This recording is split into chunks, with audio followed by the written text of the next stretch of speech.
Greetings and salutations. Second Star right back with more Raid Shadow Legends, and today is the final day for a double summons chance for Void Epics and Void Legendaries from your Void Shards.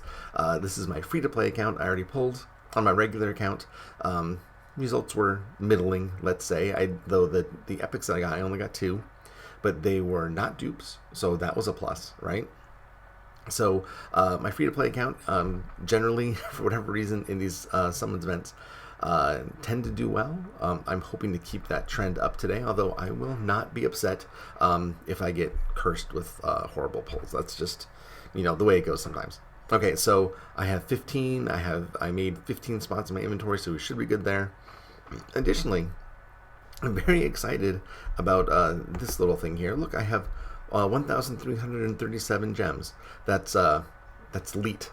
Right? 1337. Anyone play Tribes back in the late 90s when everyone was elite speak and 1337 meant elite? Anyone? God, I'm so old. Okay. Alright, probably no one even gets the Porcupine Racetrack reference in my avatar. Oh, I don't know what's come of the world. Anyway, we're just going to pull some shards, and we'll see what happens. If throughout the video you're enjoying what you're seeing, feel free to give me a like, throw some comments down below, subscribe if you want to see more, and let's just get into these Void Shards, shall we? Okay, first up we have, let's see here, let's see some purple, let's see some gold. We're going to see blue though, aren't we? Yeah, we are. It is Daywalker, who's not a bad champion, but at this point in my account, he's not going to do me any good whatsoever. All right, moving on. Let's see, what do we have next? And yeah, okay, so it's another blue. That's all right, and it's Fellhound. Fellhound is amazing and awesome, and I don't even know if I have one on this account or not. I'm not sure. I use him as my main spider tank on my other account, so I don't even want to say whale account because I don't really whale out.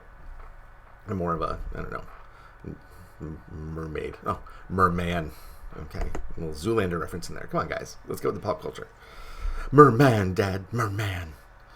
Okay, Eviscerator. I love Eviscerator. She's super squishy, but she's a lot of fun to play.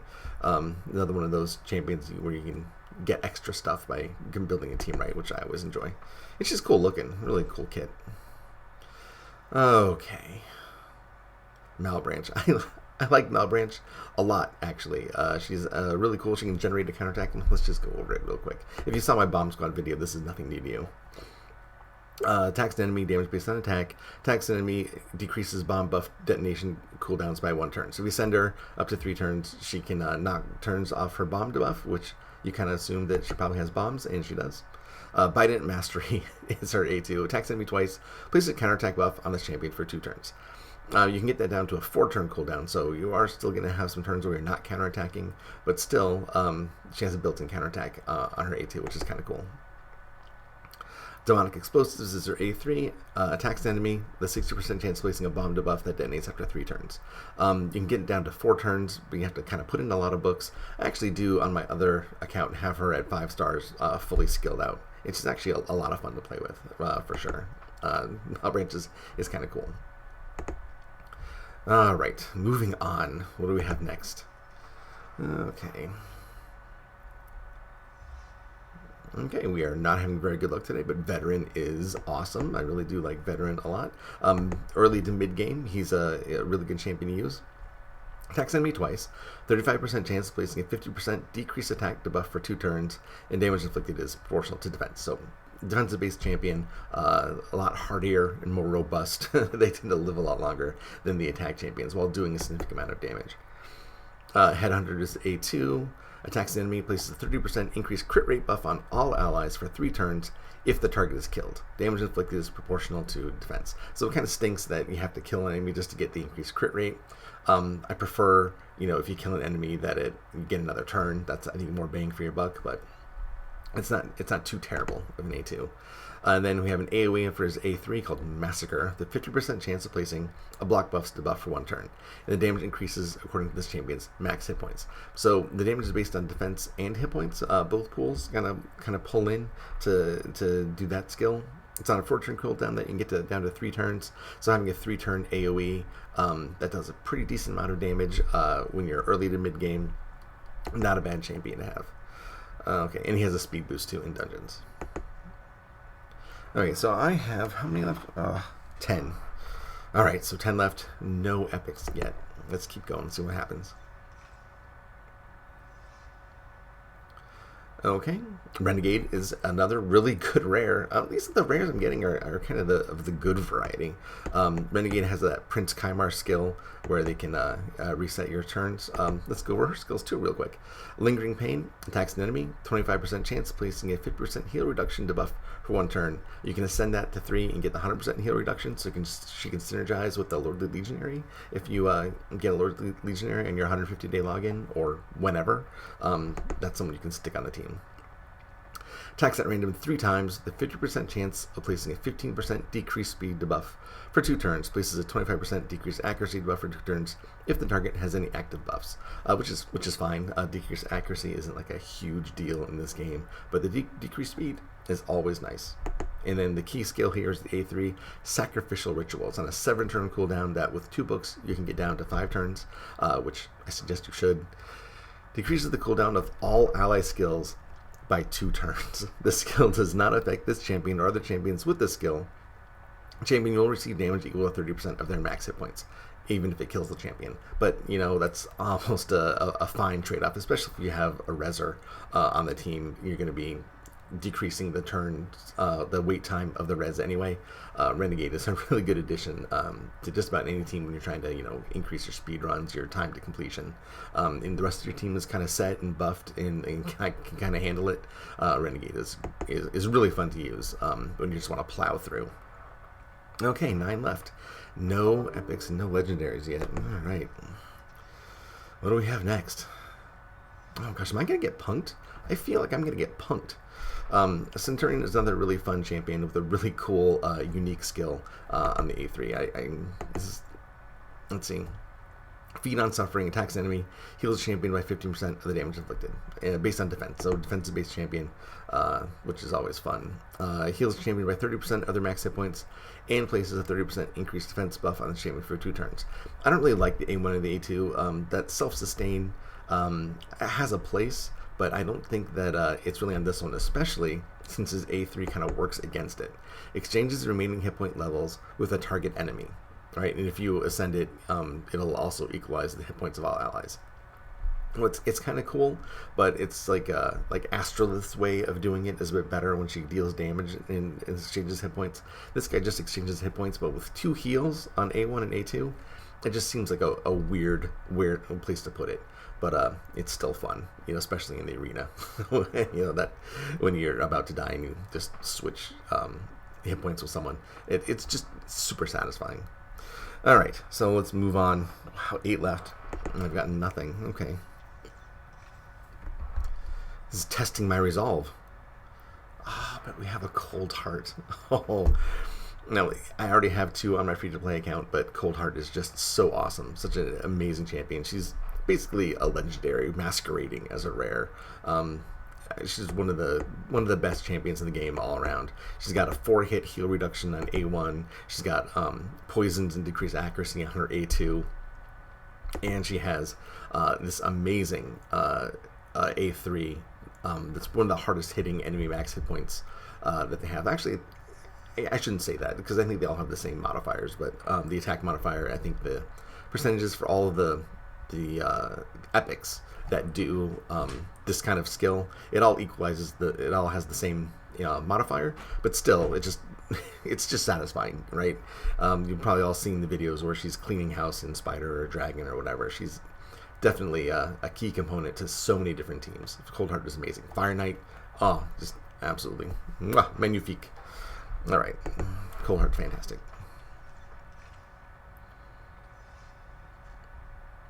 Okay, and a Stitch Beast. Wow, this is just, I have 6 left. I've gotten nothing. This is really sad. This is probably one of the saddest pulls I've had on this account. Let's see here. Wow. Oh my god. Oh, not only is it rare, but it's also hideously ugly. Still, Stoneskin's not bad. Not a bad champion. I'll never use him. I don't really have a place for him in my team. And he will be food. Let's move on, shall we? Oh man, this is not looking good. Oh gosh. Guys, this is bad. high respects. He's needed for the fusion, but I'm not trying to get the fusion on my free-to-play account, so not a big deal for me at this point. And I only have 4 left. I've got nothing. So I pulled 11 straight rares. Wow. Thanks, Plarium. Appreciate it. There's got to be something wrong with the way this is set up. The voids, they have to be wrong. There's just no way that this is statistically possible, right? Wow, 15 and I've gotten all rares. Well, 12 so far and I've gotten all rares. That's insane. Okay, it's got to turn around at some point, right? I mean, you'd think that it would turn. Oh my god, it hasn't turned around yet. Oh my god, another veteran. So 2 dupes in a row. There's something just wrong. There's got to be, right? I mean, this isn't a possible thing, right? Well, let's just keep going, see what happens. Oh, here we go. So here's an epic, and it is Soai Firstborn, who I don't think I have in this account, and is actually not that bad. I did a guide on her. She's rosin food, I think, but she does hold her own as a champion. She actually does a pretty decent amount of damage. Nothing earth-shattering, but it's very consistent. And she's cool looking. I like the tattoos a lot. All the barbarians just look awesome anyway, right? So I'm not super pleased with drawing this epic of all the possible Void epics to get, but she's pretty good. We'll go over her skills really quick just because she's an epic. Attacks the enemy, 45% chance of placing block buffs to buff for 2 turns, which is fine. But if you ascend her, attacks the enemy, 45% chance of placing block buffs to buff for 2 turns, a 50% increased attack buff, and a 30% increased crit rate on this champion for 2 turns. For 2 turns, if the attack kills an enemy. Okay, so again, it's kind of weirdly placed because you have to kill someone and then you get the buffs, and then you have to, survive another round before you get the benefit. So the way that that's kind of constructed, I much prefer the champions where it says, puts on the buff and then attacks. But again, this is dependent on killing someone, and it's on an A1, so I get it. Utter Rampage is her A2. Attacks 1 enemy, attacks all enemies with the second hit if this attack is critical. The hit deals 60% of the damage inflicted from the first hit, and the attack will always be a normal hit. Now, it sounds like there's a whole lot of modifiers bringing that damage down, but I've tested it, and it actually still does a lot of damage when you get the crit. So you definitely want to build her with 100% crit. However you get it, you have a crit lead or whatever. You definitely want to build her with the 100% crit because that A2 is actually hits super hard. It's very impressive. And then Deadened Reactions is her A3, attacks the enemy before attacking. Hey, didn't we just talk about this? Has a 50% chance of placing a 25% weakened debuff for 2 turns. Okay, so that's the way I prefer it. Put it on first and then hit. That's kind of cool. So again, this is a good champion. Again, I don't know where I'd fit her in any of my teams, but if you're just kind of clawing your way through the game, her A2 is actually really, really good. And then placing a weaken on the A3, there's no all I have is a resistance check, right? So I don't know, it's 50% chance putting 25% weaken. Okay, so 5 turns get down to 4 turns. Anyway, having the weaken on before you hit is a pretty good benefit. 1 left, guys. 15 Void Charges, and I get 1 middling epic. Let's see what we have here. Bail me out, come on. All right, I've got another epic, and it is Lua. All right, Lua is awesome. Thank you for getting bailed out. I guess they RNGesus heard my pleas for leniency as the polls progressed. Lua is really good. I pulled her on my main account too. It's worth going over her skills again because she is a really, really hot offensive champion. Splinter Arrow attacks the enemy, deals 50% of the inflicted damage to all enemies if the attack is critical. All right, so awesome skill. Kind of like a pseudo AoE, right? Hail of Arrows is A2, which is an AoE. It attacks 3 times. And if you ascend it, each crit heals the champion by 2.5% of their hit points.